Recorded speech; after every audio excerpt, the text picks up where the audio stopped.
Bonjour les amis, c'est Yannick. On se retrouve aujourd'hui pour parler du CETA. Donc c'est un sujet qui m'a été proposé par une fidèle abonnée, donc je la remercie.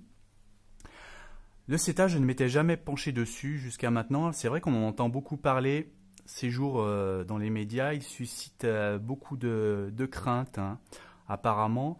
Alors c'est vrai que c'est un accord complexe hein, qui fait 2344 pages, j'ai pu relever.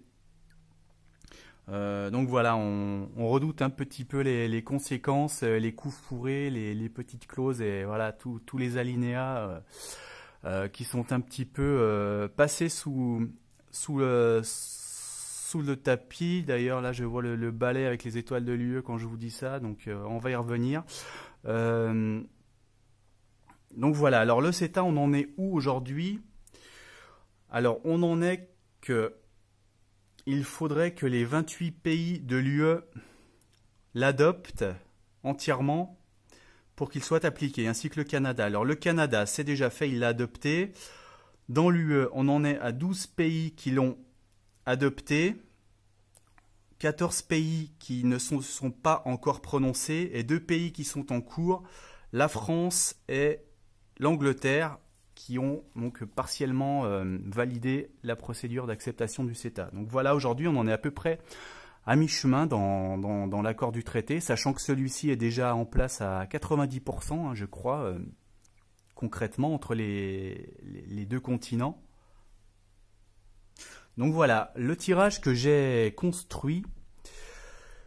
Ici, on a le présent concernant le CETA, on a les voies qui mènent à l'avenir pour le CETA et on a l'avenir pour le CETA.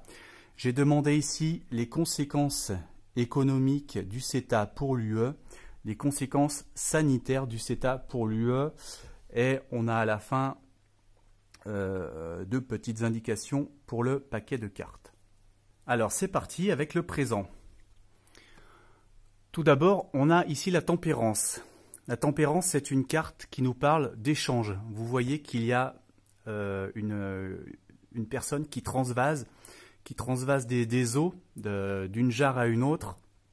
Donc là, voilà, on nous parle des échanges entre les deux pays. Hein. On note d'ailleurs que le rouge et le blanc, ici, ce sont les couleurs du Canada.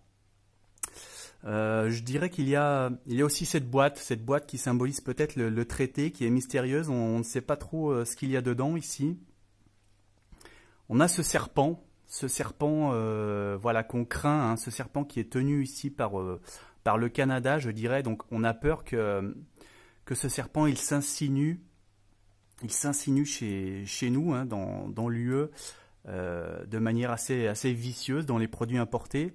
Donc là on voit derrière justement, alors ce tarot c'est le tarot de Bruegel, il fourmille de détails. Donc c'est pour ça qu'il est intéressant, hein, c'est celui que j'ai pris récemment donc pour prédire la victoire de l'Algérie. D'ailleurs, il n'y avait rien de moins que 4 détails dans la carte que j'avais tirée. Hein. Il y avait une sorte de hyène, il y avait une sorte de fennec donc qui symbolisait le surnom de l'équipe d'Algérie. Il y avait le symbole de la lune pour le drapeau algérien. Il y avait la couronne pour le vainqueur et il y avait donc le feu d'artifice pour la victoire. Voilà. Voilà, on commence par ça. Ensuite, avec la tempérance, on a ici le roi de coupe. Donc le roi de coupe, hein, on note aussi qu'il a un col rouge et blanc, toujours le Canada. Le Canada est une monarchie. Hein, donc ici, on a bien le roi. On voit qu'il tient un papier marqué Lex, la loi. Donc il vient pour imposer finalement la loi, hein, la loi qu'il a déjà ratifiée. Et là, c'est intéressant, regardez aussi, donc, on a les étoiles de l'UE, hein, et puis le balai, un petit peu pour ranger les exigences de l'UE peut-être sous le tapis, donc comme je le disais en introduction. Et puis là, il y a, on appelle ça un orbe crucigère, aux couleurs de l'Union européenne, cette fois bleu et jaune, qu'il porte sur son dos. Donc voilà, il a l'air d'être maître de cet orbe finalement. Il y a aussi la rose qui apparaît au même niveau que les armoiries du Canada, vous verrez. Et donc voilà le tonneau ici rempli des produits du Canada. Donc je dirais voilà dans le présent, eh bien on est dans cette histoire donc voilà on parle de l'échange entre les deux continents. Hein. On a alors les rois ce sont à la fois donc le royaume du Canada et puis les dirigeants de l'Union européenne qui arrivent avec leurs lois voilà pour réguler cet échange ou plutôt les déréguler. Et donc ici, toutes les choses qui font craindre voilà, qu'il y ait des choses sournoises qui sortent de la boîte, voilà, qui viennent avec. Voilà, il y a également la neige, hein, la neige. Voilà, donc c'est un petit peu le Canada ici, hein, sous les neiges, voilà. Et on nous promet la rose qui va éclore grâce à ce traité ici. Hein. Voilà, donc ce sont ces promesses de printemps pour l'Union européenne et d'abondance hein, qui sont en discussion dans le présent. Hein. Voilà. Alors dans la voie qui mène à l'avenir, on a d'abord le fou. Donc remarquez que ce fou, là aussi, il est aux couleurs du Canada.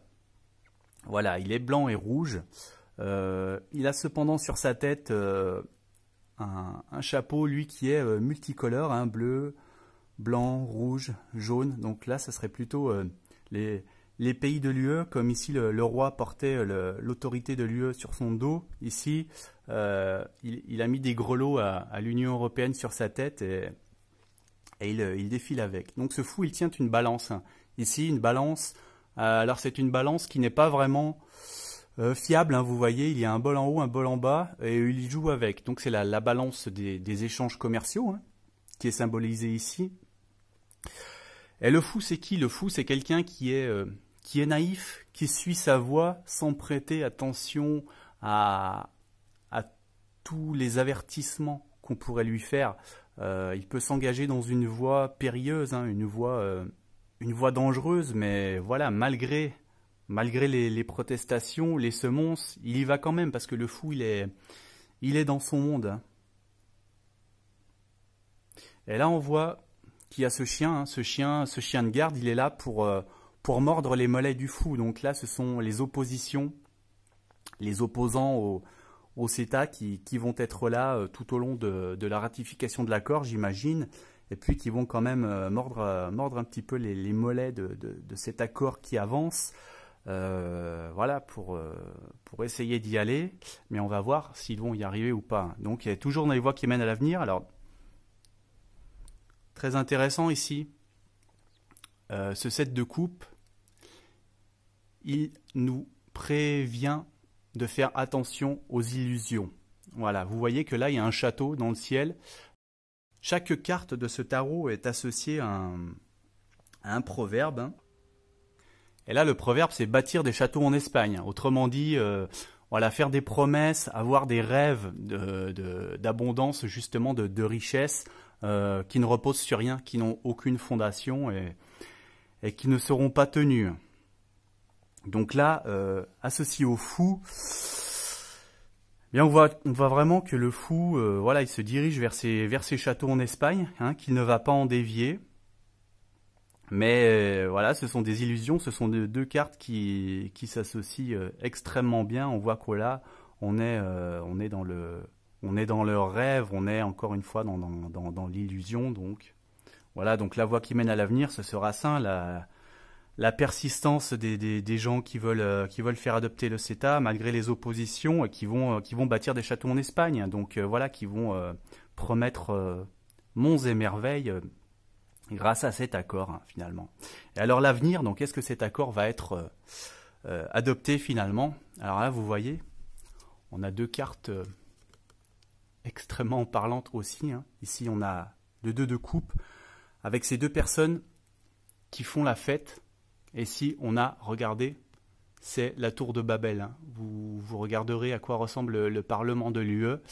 Vous verrez, c'est l'architecture de la tour de Babel. Alors, donc là aussi, encore une fois, on a les couleurs du Canada, blanc et rouge, hein, avec un hameçon. Comme qui dirait, la pêche a été bonne.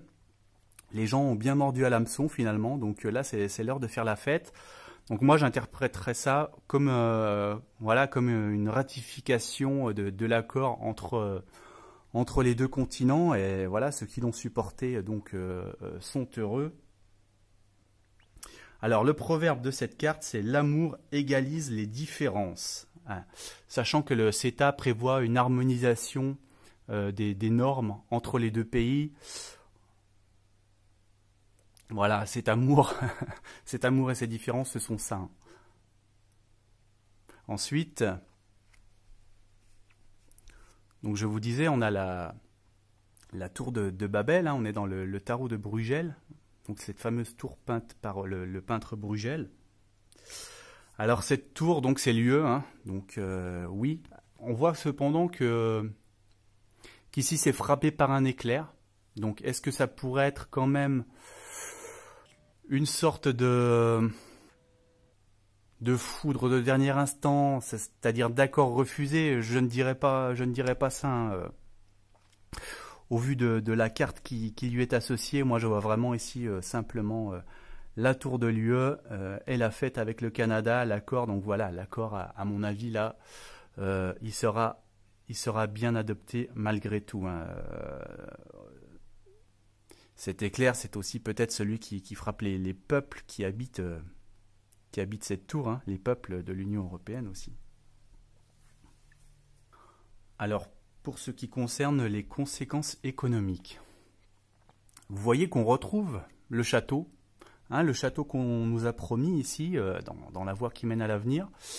Ça y est, dans les conséquences, on le retrouve. Par contre, il est bien moins beau que celui dont on nous a parlé. Hein. Là, vous voyez qu'il est quand même en sale état. Hein. Il est à moitié effondré. Et donc, vous voyez qu'ici, il y a une sorte de fête. Mais c'est une fête un petit peu spéciale, puisque vous voyez qu'on fait cuire des enfants. Hein. C'est une carte assez dérangeante. D'ailleurs, je vois qu'on retrouve aussi le dessin du château qu'on nous avait promis justement, qui était ici. Hein. On avait l'ébauche, on avait la promesse qui était là, le château tout beau, et là, le château effondré. Donc, les résultats économiques ne seront peut-être pas aussi beaux que prévu finalement à terme.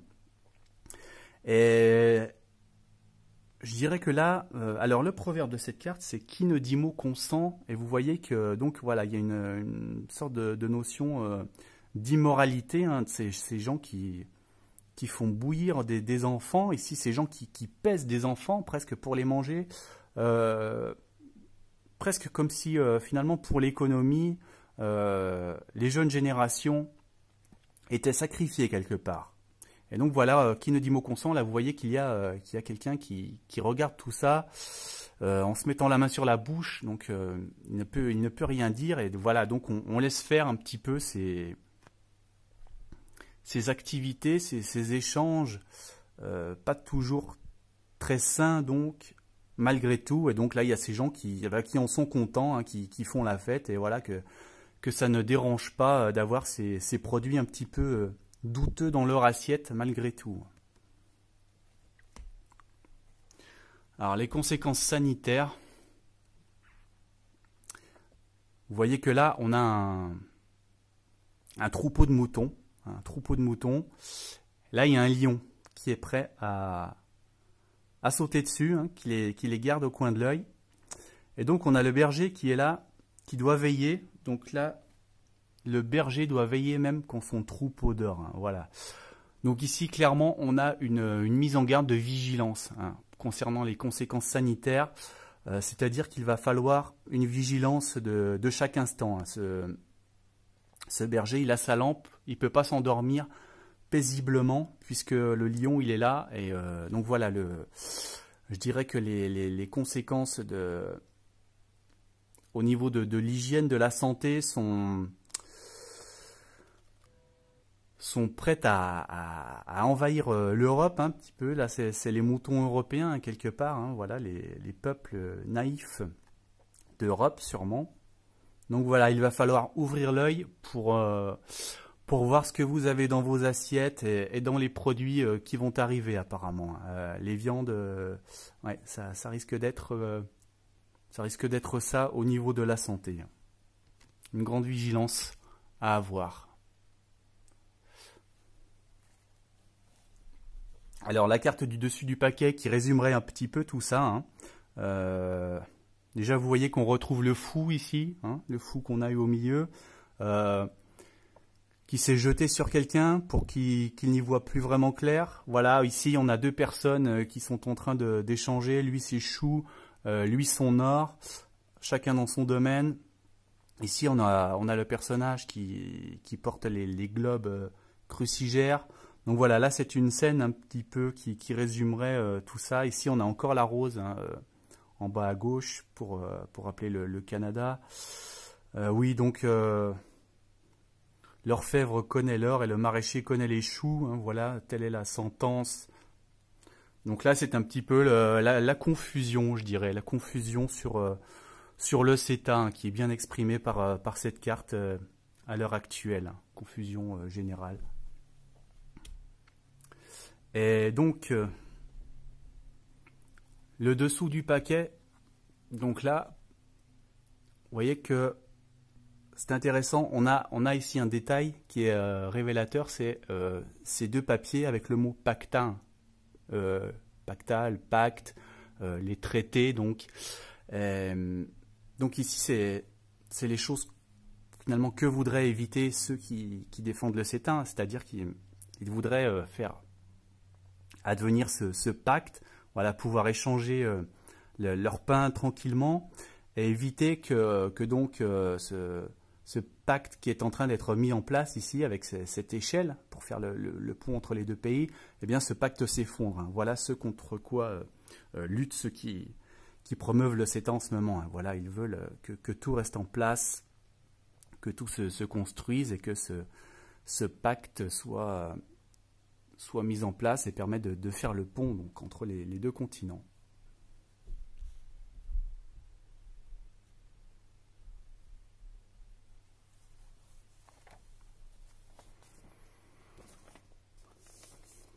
Voilà, donc c'était intéressant. Mettez le petit pouce bleu sous la vidéo, abonnez-vous, cliquez sur la cloche des notifications pour avoir immédiatement les avertissements. Et puis, à très bientôt pour une autre voyance.